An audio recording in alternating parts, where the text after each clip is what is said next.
On this channel, we talk a lot about PC gaming. We talk ray tracing, DLSS, frames per second, but something we very rarely actually talk about is networking. And I know it's incredibly dry, it's not a particularly interesting subject. But realistically, when you're gaming, streaming, or anything really in between, having a good networking solution is really important. And with the advent of Wi-Fi 7, loads of new devices and routers, or routers, as you Americans would say, I thought it'd be good to actually do a full video explaining everything, importantly, not sponsored by any networking company, to give you the real information you actually need to know as to buy the things that you need and to save all of the money on the things that you don't. I mean, let's face it, at the end of the day, you just want internet that works. You want to get all of the speed that you actually pay for, and you want the lowest lag possible in your gaming experiences. So let's help you to get the best possible setup for the minimum possible cost. And we're going to do this after a short word from this video's sponsor. That's nothing to do with networking. Corsair's new IQ-Link Titan RX coolers have arrived, bringing high-performance cooling to your gaming PC. Thanks to the IQ-Link ecosystem and interconnecting Corsair RX fans, installation is a breeze. It's compatible with both new and existing Intel and AMD chips, and thanks to the high static pressure fans and the new flow drive cooling engine pump, you can expect to game hard while staying cool and quiet. Learn more about this incredible cooler today with a link down below.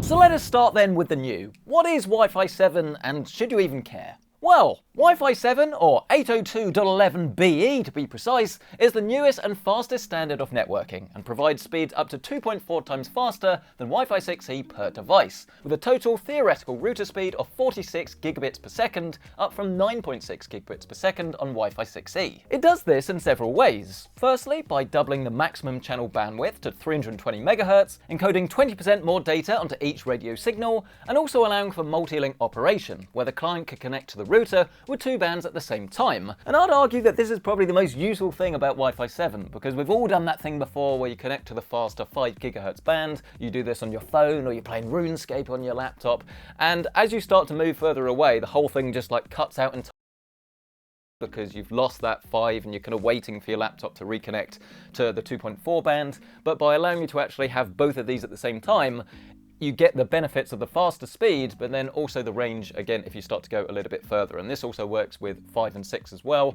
So essentially, you're as close to guaranteeing the fastest speed possible, whilst also having the reliability of the range for backup. So it's a pretty neat feature. On top of this, we do also have a brand new feature called puncturing. And this is pretty smart because the old way of doing it would be if there's congestion, essentially that whole bit of the channel is just like turned off, it's not used. Whereas with Wi-Fi 7 and puncturing, essentially you can just slice the bit with the congestion out and then use the rest of it. So if you imagine, it would be a bit like getting a country road in England filled with potholes and then shutting that entire road and saying you can't use that. Whereas what we have now, which admittedly in England it sucks, so maybe it's not the best analogy in the world, but we keep those roads open and the drivers can navigate around them. That's kind of the point of puncturing. It is able to use more bandwidth rather than just turning off the bits with any congestion at all. Moving swiftly on though from just moaning about England yet again, and it's not specific to Wi-Fi 7, but newer and faster routers should also come with faster than gigabit WAN and LAN as standard. And again, this is a big leap forward for users, as the faster WAN connections allow for faster internet connections, and quicker LAN enables this, plus any additional local connections like network attached storage without actually slowing your internet down. And personally speaking, I would actually be a good example of someone that this would help out, because I have gigabit internet, so I'm already saturating my gigabit LAN, but then I also want to download a load of games off Steam, but maybe I want to be like backing up anything to my NAS at the same time, because it's all done automatically,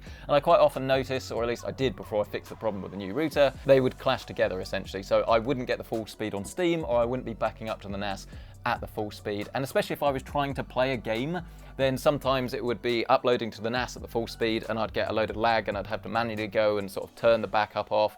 It was trying to be automatic, but again, it wasn't being smart enough, if you like. And by having extra bandwidth with 2.5 gig or 10 gig LAN, that would actually resolve that issue. So it's not going to affect everyone, but if you are getting faster speeds and you want to be future-proof, then this is definitely the sort of thing you do need to think about. Again though, in the interest of utmost clarity, these extra speeds are only going to affect you if the devices you're using are super fast, or the internet you're getting is, again, ultra fast, I suppose, as close to gigabit or above as possible. If you can't get these these plans, then please don't buy into the promise of like super fast Wi-Fi 7, because you are going to be limited by the speed of your internet. And of course, the other big issue with Wi-Fi 7 is all about device support, because I mean, sure, there are loads of new products coming out with Wi-Fi 7 all of the time, but it's a pretty safe bet that the vast majority of your phones, tablets, and gaming PCs that you're using right now are probably going to be on older standards, so won't be able to take full advantage. For this reason, unless you're specifically running on Wi-Fi 6 or older, or you've just got loads of new devices and you specifically know you want to speed them up,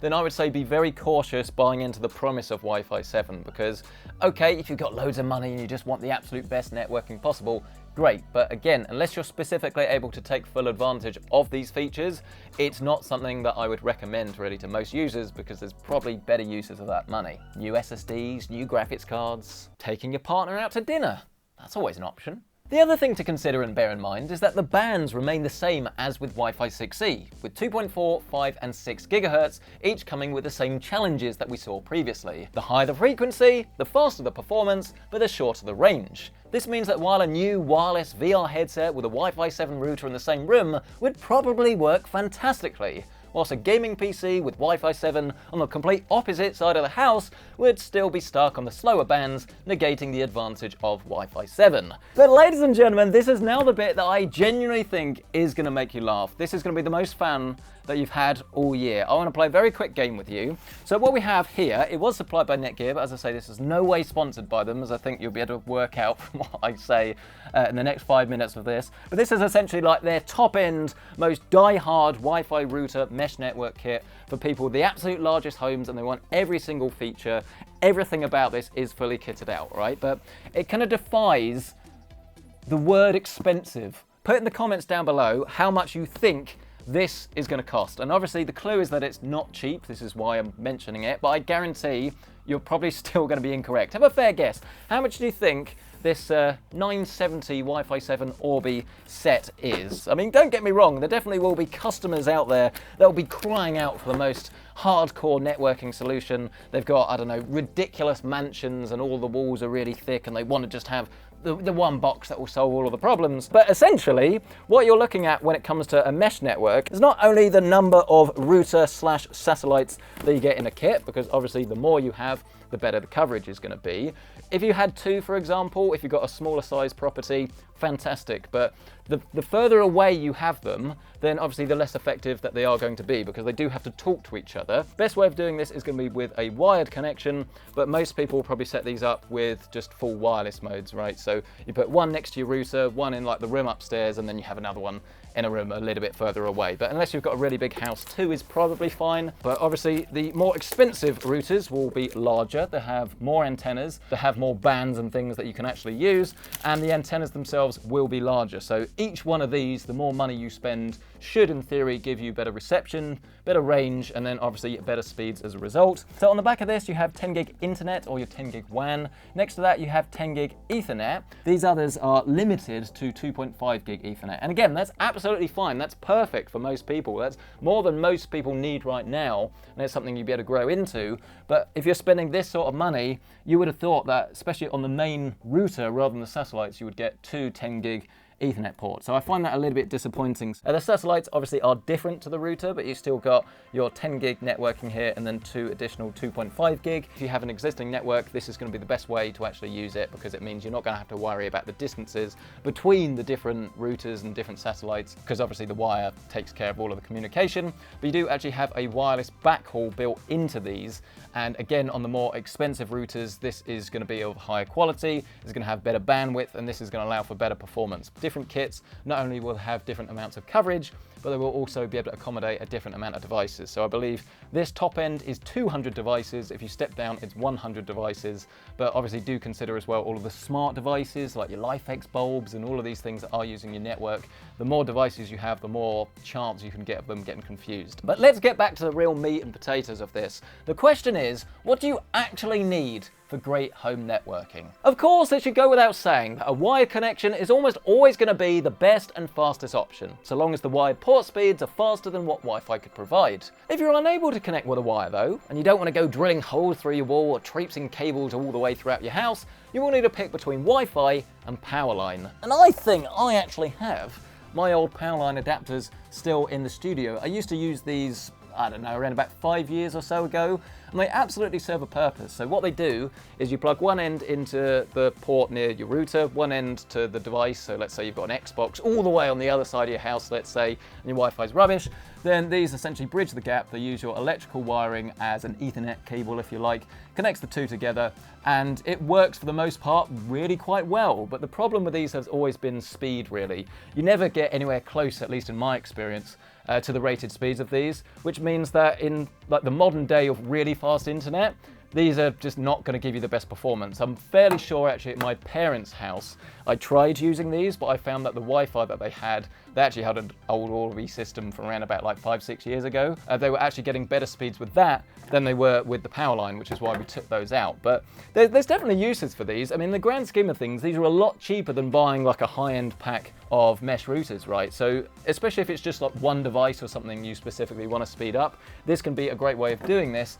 You're just going to get so much variance, really, depending on the length of the cable, how many circuits and things you've got on your house. So they absolutely can work, but they're kind of a little bit old hat these days. So then, if you feel you have a more normal home, or you just want something that's going to work with all devices rather than just one or two, then obviously you're going to need to get yourself a decent Wi-Fi setup. And the cheapest option is just to use the one that comes with your ISP. And if it works for you, then that is actually probably all you need. You're not going to know until you do these tests for yourself, because if you're like a more standard user, where you've probably got a computer you plug in over a wire, and then you've maybe got like a smaller size house, you're not reliant on having like crazy fast download speeds in every single room, then it's probably going to be fine for you. As long as you can get close to the speeds that you're paying for, then as I say, it's fine. And the reason that it's often bundled in free or very cheap is because that cost is being absorbed into your ISP fee. So what you pay for your broadband every single month, you're essentially buying the router as part of that, which is kind of annoying. If you find that obviously you upgrade, then you're kind of technically still paying for it, but you're also not. If you want to upgrade it, then you are going to get some advantages, because the one that comes with your ISP, so in the UK, let's say BT, for example,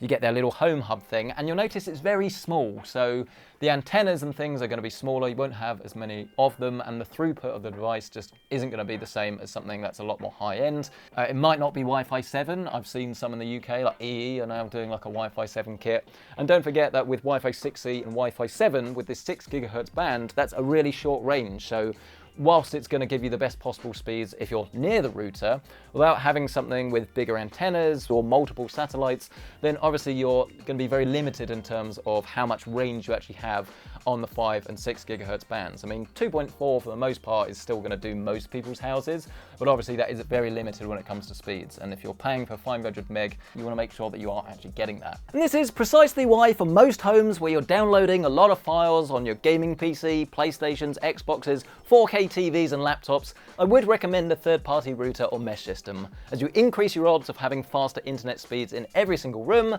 alongside a larger number and faster amount of Ethernet ports, as well as extra customizability options for your home network. Having the option of a single network SSID, or name, for all of your bands is fantastic. Having larger antennas will of course give you better performance, and a larger number of client connects is really useful if you have a lot of smart home devices. Once again though, it should go without saying that going for a £2,000 or dollar mesh networking system is absolutely not what we're specifically recommending here. But obviously looking into all of the different options, reading plenty of reviews, and just making sure you are getting good bang for the buck is going to give you a better networking experience if you need it. So do you need it? The thing you need to ask yourself is, do you need the speed, the coverage, or both to make a high-end kit worthwhile? I would advise running some speed tests around your home on the devices that need it, and then see what you're getting.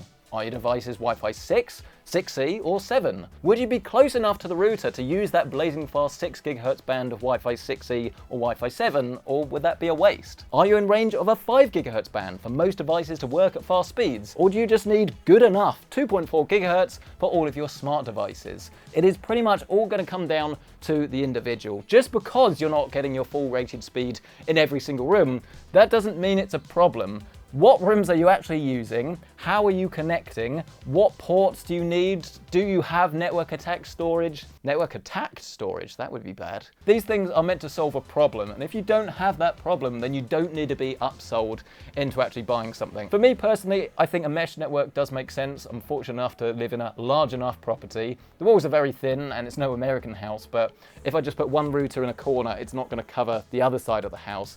So I definitely need probably 2 satellites, and I have a wired connection so they can use like a wired backbone. Just think about what you need, what devices need the speed, that's probably the most important thing, and then the best method to actually get that. And a £2,000 or $2,000 kit of networking solution probably is a bit overkill for you, but I'll leave links to some well-reviewed kits down below. But as I say, please do read like other reviews and things to make sure you're buying the best possible kits. But I really hope this video has been useful. If it has, smash the like button and get yourself subscribed. And as I say, if you are interested in any networking solution kit, I'll leave links to a load of things down in the description below. And while you're down there, why not bask in the RGB brilliance of the IQ-Link Titan RX coolers? This next generation of Corsair all-in-ones look absolutely stunning, with 20 RGB LEDs on the pump head and 8 per RX fan for jaw-dropping visuals.